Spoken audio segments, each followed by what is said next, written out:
Ce pont reliant la Chine et la Russie a été conçu pour contribuer à renforcer les échanges commerciaux entre les deux pays. Il s'agit du premier pont autoroutier reliant la Chine et la Russie. Il s'étend de la ville frontalière de Heihe, dans le nord-est de la Chine, à la ville russe de Blagoveshchensk. Le pont qui enjambe le fleuve Heilongjiang a été ouvert à la circulation l'année dernière et a considérablement stimulé la connectivité entre les deux pays. Auparavant, la plupart des marchandises échangées entre la Chine et la Russie à Heihe étaient transportées par voie d'eau. Mais chaque année, lorsque le fleuve Heilongjiang, un passage commercial clé, gèle, le transport s'arrête pendant plusieurs mois. Le nouveau pont garantit le transport des marchandises tout au long de l'année.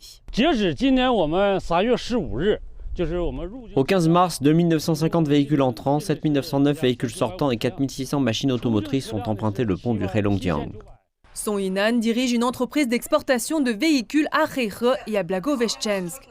Elle nous explique que les camions et les tracteurs fabriqués en Chine font partie des véhicules les plus demandés par les clients russes.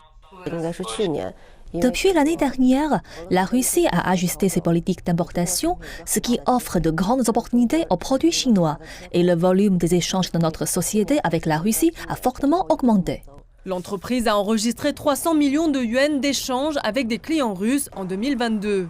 La directrice générale prévoit d'atteindre le même montant en seulement 6 mois cette année, notamment en raison de la facilité de passage au poste de contrôle douanier.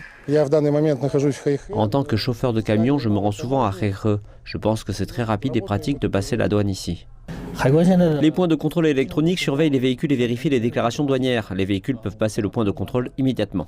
Les échanges commerciaux entre la Chine et la Russie ont dépassé les 190 milliards de dollars en 2022. Et la reprise des missions économiques et commerciales entre les deux pays devrait voir une nouvelle croissance dans l'année à venir.